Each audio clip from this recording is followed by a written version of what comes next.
कि 17 सीटें हैं ना, उसमें शायद ही कोई सीट हारे। ज्यादा गढ़ कहा जाता है नीतीश कुमार का, बिल्कुल वहीं पर नीतीश कुमार को इस बार झटका लगता हुआ दिखाई दे रहा है। चिराग पासवान लड़ते हैं, मुकेश सहनी लड़ते हैं, तो भारतीय जनता पार्टी उनको रोकेगी नहीं। पनोरमा ग्रुप, जो सोचता है वो करता है। नमस्कार, आप देख रहे हैं भारत लाइव। देखिए, एक बार फिर से हम लोग हाजिर हैं आपके सामने खेल समझिए को लेकर के। आपको बता दें कि बीते दिन जो सियासत में तब्दीली देखने को मिली है और साथ ही साथ जिस तरीके से मुख्यमंत्री नीतीश कुमार प्रधानमंत्री नरेंद्र मोदी के आगे झुकते हुए दिखे हैं और तारीफों का पुल जो है वो नीतीश कुमार बांधते हुए नहीं थके। आपको बता दें कि नीतीश कुमार ने कल प्रधानमंत्री नरेंद्र मोदी की मौजूदगी में औरंगाबाद के मंच पे साफ तौर पे कहा कि अब इधर उधर नहीं जाएंगे, अब एक ही जगह रहेंगे। 2005 से लेकर के अब तक जो काम हम लोगों ने किया है वो बिहार के हक के लिए काफी बेहतर रहा है। आपको बता दें कि लेकिन सीट शेयरिंग को लेकर के एक पेच अभी भी बीजेपी जेडीयू के बीच में फंस रहा है कि जो पेच अगर बीजेपी नहीं सॉल्व करती है, नहीं सुलझाती है, तो फिर आप जान रहे हैं कि किसकी लॉटरी लगने वाली है। जी हां, आपको बता दें कि इससे सबसे बड़ा फायदा तेजस्वी प्रसाद यादव को होगा। आपको मालूम है कि तमाम जैसे जैसे दिन गुजर रहे हैं वैसे वैसे लोकसभा से नजदीकियां बढ़ते जा रही है और तमाम सियासी पार्टियों के बीच में इस चीज को लेकर के गहमा गहमी भी है और कहीं ना कहीं सोचो फिक्र तेज हो गई है कि अब क्या होगा। इन तमाम बातों पर हम लोग विजय मिश्रा बाबा सर से जानेंगे कि क्या लगता है कि आने वाले वक्त में अगर ये पेच फंस जाता है तो तेजस्वी को कितना फायदा होगा। क्या लगता है, कितना फायदा होगा सर? देखिए, तेजस्वी को फायदा होगा या नहीं होगा ये तो हम डिस्कशन करेंगे, उसके बाद जनता बताएगी जी।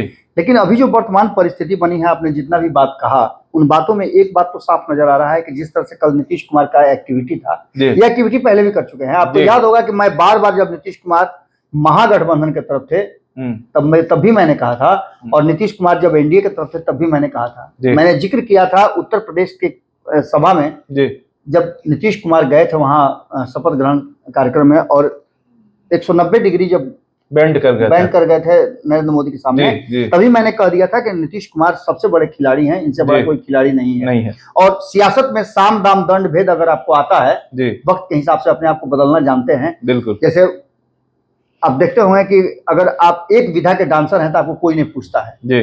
अलग अलग तरीके का आप डांस जब करते हैं, कॉम्बो करते हैं, तो आपको खूब लोग पूछता है। डिमांड बढ़ जाती है। नीतीश कुमार राजनीति के वैसे ही डांसर हैं जो इस तरह की भाव भंगिमा करते हैं जिस तरह से नरेंद्र मोदी के सामने उन्होंने अपना प्रदर्शन दिखाया।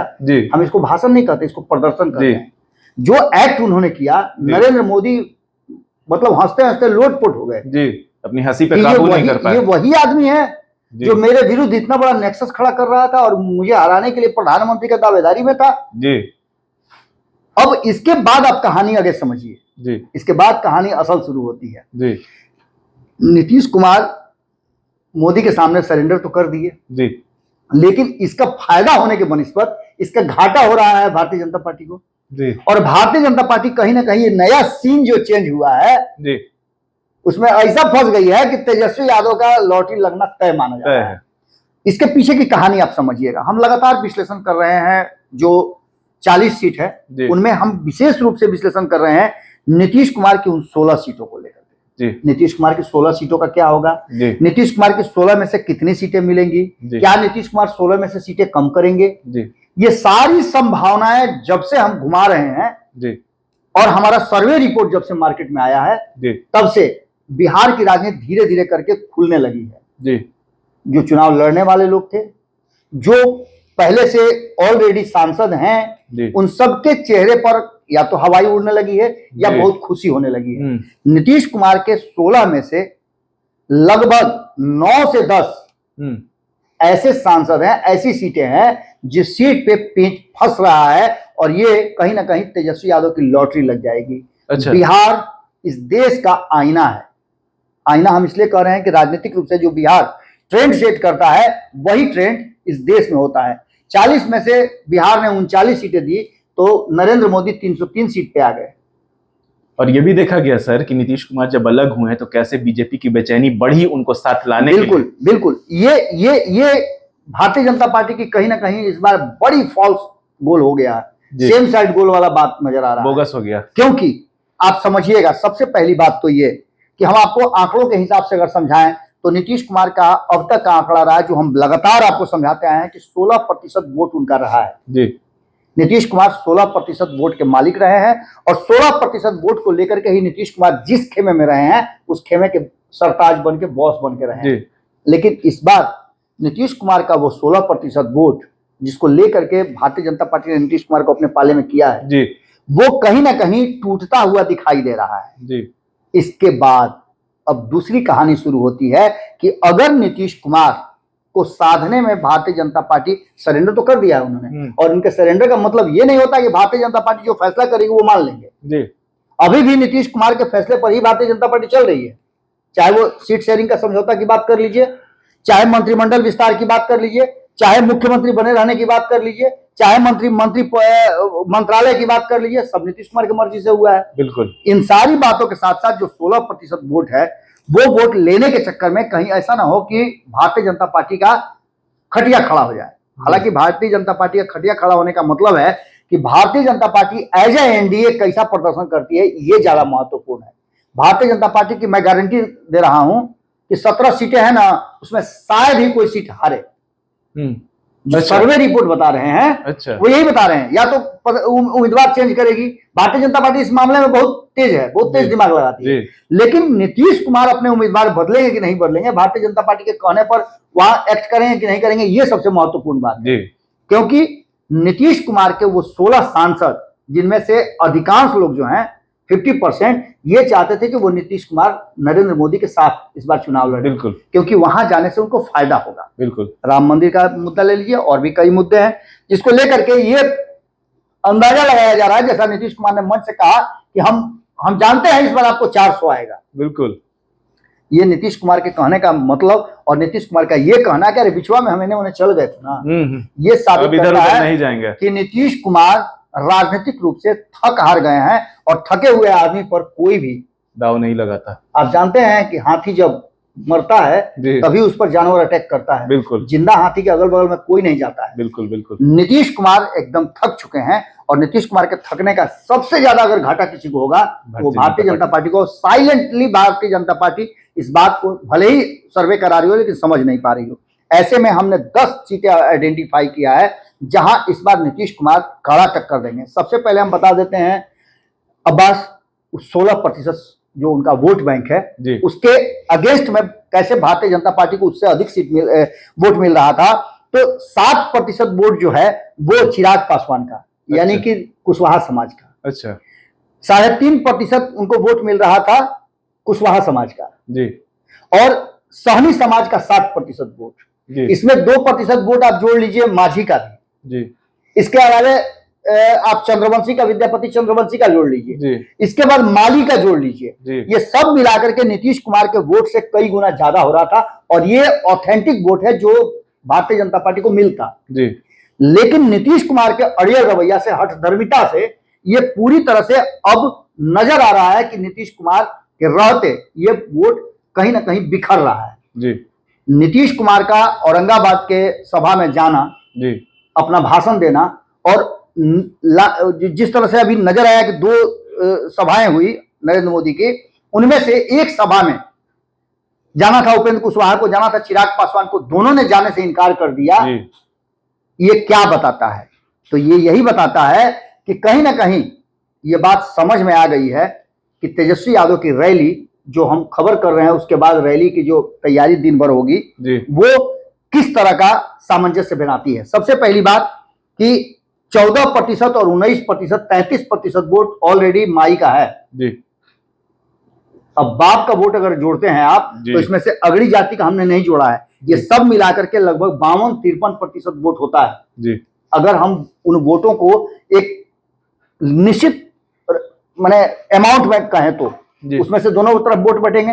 अब ऐसी स्थिति में जो नीतीश कुमार वाली सीटें हैं 16, उसमें से जो 10 सीटें हमने आइडेंटिफाई की है, उसमें सबसे पहले नालंदा जो सबसे ज्यादा गढ़ कहा जाता है नीतीश कुमार का, वहीं पर नीतीश कुमार को इस बार झटका लगता हुआ दिखाई दे रहा है। अच्छा। वहां नीतीश कुमार के जो गुरु रहे हैं, या कहा जाए कि राजनीतिक उनके सबसे पहले बाल सखा कह लीजिए, उनके उस्ताद कह लीजिए, सतीश कुमार जी, जो रहे हैं जी, वो इस बार वहां ताल ठोके हैं, और कई सभाएं उन्होंने की है इस नालंदा लोकसभा में, जो ये बात बता रहा है कि कौशलेंद्र कुमार इस बार कमजोर पड़ते नजर आ रहे हैं। और अगर ये बातें एक साथ जुड़ गई और नीतीश के अगेंस्ट में, भारतीय जनता पार्टी के अगेंस्ट में कहीं चिराग पासवान और उपेंद्र कुशवाहा एक साथ मिल गए तेजस्वी के, तो यहाँ खेल हो सकता है। अच्छा। दूसरी सीट जहानाबाद है। जहानाबाद की सीट में आपको पता है कि 1500 वोट से हार जीत हुआ था, 1600-1700 वोट। बिल्कुल बिल्कुल। अब इस 16-17 वोट से हार के बाद आप समझ सकते हैं कि यहाँ कितना बड़ा दबाव होगा। जी, इज्जत रखी हुई ताक पे एकदम। बिल्कुल, कहीं ना कहीं चंद्रेश्वर प्रसाद चंद्रवंशी का भी टिकट कटता हुआ नजर आया, लेकिन यहां नीतीश कुमार कहीं ना कहीं पलड़ा उनका ऊपर उठ गया है जी। यहां पलड़ा भारी नजर आ रहा है महागठबंधन का। और जब चिराग पासवान और उपेंद्र कुशवाहा अगर इस खेमे में आ जाते हैं वहां से नाराज होकर, गुस्सा होकर के, जो कि नजर बहुत हद तक आ रहा है, तो यहां फिर लॉटरी लग सकती है। सिवान की बात करें जी, तो सिवान में भी पलड़ा, क्योंकि वहां के वर्तमान जो सांसद हैं कविता देवी, उनको लेकर के वहां एंटी इनकम्बेंसी है। भारतीय जनता पार्टी चाहती है कि वो सीट हमारे तरफ आ जाए। अगर ऐसा होता है तो ये सीट बच सकता है, वरना इस सीट पर आप मान के चलिए कि कहीं ना कहीं राष्ट्रीय जनता दल और चिराग पासवान दोनों की नजर है। हावी है। चिराग पासवान लगातार शहाबुद्दीन की पत्नी हिना साहब को चुनाव लड़ाना चाहते हैं और उनसे बातचीत भी चल रही है। इसके अलावा गोपालगंज जो रिजर्व सीट है, इस सीट को भी कहीं ना कहीं अब प्राइड बना करके चल रहे हैं। तेजस्वी यादव वहां जाकर के कई योजनाओं का उद्घाटन भी किए थे। इस सारी चीजें लोग जानते हैं। तो यहाँ की रिजर्व सीट भी वो चाहते हैं कि उनका हो जाए, और इसके लिए उनको अगर चिराग पासवान का साथ मिल जाए, एक दलित समाज के नेता का, तो उसका फायदा उनको मिलेगा। बांका की बात करें तो विजय कुमार यादव और जयप्रकाश नारायण यादव, यहाँ दोनों भाइयों का बहुत अच्छा चलता है। इससे पहले भी जयप्रकाश नारायण यादव यहाँ से सांसद रहे हैं। इस बार की लड़ाई में अगर भारतीय जनता पार्टी, जैसा कि कहा जा रहा है कि श्रेया सिंह को यहाँ से चुनाव लड़ाएगा, अगर ऐसा होता है, श्रेयसी सिंह को अगर चुनाव लड़ाता है और ये सीट भारतीय जनता पार्टी अपने तरफ लेता है, तो हो सकता है कि लड़ाई थोड़ी कड़ी हो जाए, वरना नीतीश कुमार यहाँ दूर दूर तक लड़ाई में दिखाई नहीं दे रहे। आगे अगर बढ़ते हैं मधेपुरा, तो मधेपुरा में भी लगातार लड़ाई जिस तरह से होती रही है 2014-2019, इन दोनों लड़ाइयों को अगर देखेंगे तो यहाँ राष्ट्रीय जनता दल का बेहतर परिणाम रहा है। हार जीत अलग है, लेकिन राष्ट्रीय जनता दल अगर फिर से आपको कहेंगे कि चिराग और कुशवाहा के साथ मिलता है, तो उनका वोट बैंक साथ में आता है, तो यहाँ भी सुपौल की बात करें तो यहाँ तो 100% जो उम्मीदवार खोज करके रखा है उपेंद्र कुशवाहा ने, वो सब पर भारी पड़ रहा है। हमारे यहाँ भी वोटिंग हुआ है, उसके आधार पर भी वो सबसे आगे, मतलब 50%, 60% के आसपास चल रहे हैं। तो इसका मतलब है कि उस उम्मीदवार को सभी खोज रहे होंगे, और ऐसी स्थिति में सुपौल का सीट भी जाता हुआ नजर आ रहा है। सीतामढ़ी की बात करें तो जिस तरह का बवेला मचा हुआ है जदयू के भीतर, कौन उससे अनजान है। एक तरफ देवेश चंद्र ठाकुर हैं, जिनको नीतीश कुमार ने कह दिया कि जाइए लड़िए। एक तरफ रामेश्वर महतो है, जो कह रहे हैं कि हमको आशीर्वाद मिला हुआ है। दूसरी तरफ आप देख लीजिए कि राम कुमार शर्मा, वो भी ताल ठोक रहे हैं। इसके अलावे अभी कई राजपूत में कई नेता हैं, वो ताल ठोक रहे हैं। उसके अलावे आप देखिए एनडीए से भी कई लोग यहाँ ताल ठोक रहे हैं। लेकिन सबसे महत्वपूर्ण बात यह है कि सीतामढ़ी वाली जो सीट है, उसमें उपेंद्र कुशवाहा ने अपना इंटरेस्ट बता दिया है पहले से, और माधव आनंद वहां तैयारी कर रहे हैं। इसके अलावे भी कई लोग हैं, ये सारे लोग तैयारी कर रहे हैं। मदन जायसवाल भी हैं और बहुत सारे लोग हैं, लंबी फहरिस्त है। सीतामढ़ी के अलावा आप झंझारपुर की बात करें तो यहां भी इस बार कहीं ना कहीं, जो हमने एक विश्लेषण किया था उसमें बताया भी था कि जिस तरह का स्ट्रेटजी बना रही है दरभंगा, मधेपुरा और झंझारपुर में राष्ट्रीय जनता दल, उसमें तीनों क्षेत्रों को, एक सवर्ण, एक यादव और एक मुस्लिम, तीनों को दे करके कहीं ना कहीं गेम पैक करने की तैयारी में है, और इसका भी असर दिखाई देगा। इसके अलावा भागलपुर की बात करें तो भागलपुर पिछली बार हार जाना, ये तेजस्वी यादव का हो सकता है कि कुछ कमियां रह गई होंगी, लेकिन लगातार 2 चुनाव से जब नरेंद्र मोदी का सबसे ज्यादा औरा था, तब वो सीट जीत करके आए थे। ऐसी स्थिति में साफ साफ नजर आ रहा है कि जो बदली हुई परिस्थितियां हैं, उसमें कहीं ना कहीं तेजस्वी यादव भारी पड़ते हुए नजर आ रहे हैं। अगर तेजस्वी यादव के साथ ये सारे लोग आ जाते हैं तो निश्चित रूप से बहुत सारी चीजें देखने को मिलेगी। और दूसरा सबसे महत्वपूर्ण बात अंतिम में हम बोलेंगे कि अगर आप कि किसी से दुश्मनी है जी, और उस आदमी की दुश्मनी मेरे से भी है, जी, तो हमारे आपसे बेहतर दोस्त कोई नहीं हो सकता। बिल्कुल बिल्कुल। ये सारे लोग नीतीश कुमार के सताए हुए हैं। जी भारतीय जनता पार्टी को इस बात का पता है जी, कि नीतीश कुमार के जगह पर यदि चिराग पासवान 20 सीट जीत करके आ जाते हैं, 5 सीट 2 सीट 3 सीट जीत करके आ जाते हैं, अगर उपेंद्र कुशवाहा जीत करके आते हैं, तो ये नीतीश कुमार के पतन का सबसे बड़ा कारण होगा और भारतीय जनता पार्टी को उनके जीतने का फायदा मिल जाएगा जी। ऐसी स्थिति में आप समझ सकते हैं कि भारतीय जनता पार्टी भी नीतीश कुमार की उन सीटों पे, अगर वहां तेजस्वी यादव के जगह पर उपेंद्र कुशवाहा लड़ते हैं जी, चिराग पासवान लड़ते हैं, मुकेश सहनी लड़ते हैं, तो भारतीय जनता पार्टी उनको रोकेगी नहीं बल्कि भीतर ही भीतर प्रमोट करेगी। जैसा आपने देखा होगा 2020 में प्रमोट करके नीतीश कुमार को 40, 42, 43 पर रोक दिया था। अब ऐसी स्थिति में आप समझ सकते हैं कि ये पूरा का पूरा मामला जो है वो शिफ्ट होता हुआ दिखाई दे रहा है। और अगर कहीं मन में बहुत सारी बातें हैं और भारतीय जनता पार्टी ने जो समझौता के तहत बातें की थी अगर नहीं मानती है, तो ऐसी स्थिति में ये दोनों ही और इसके साथ तीसरे जो मुकेश सहनी है, ये तीनों मिल करके कोई नया नेक्सस बना ले तो कोई अतिशयोक्ति नहीं होगी।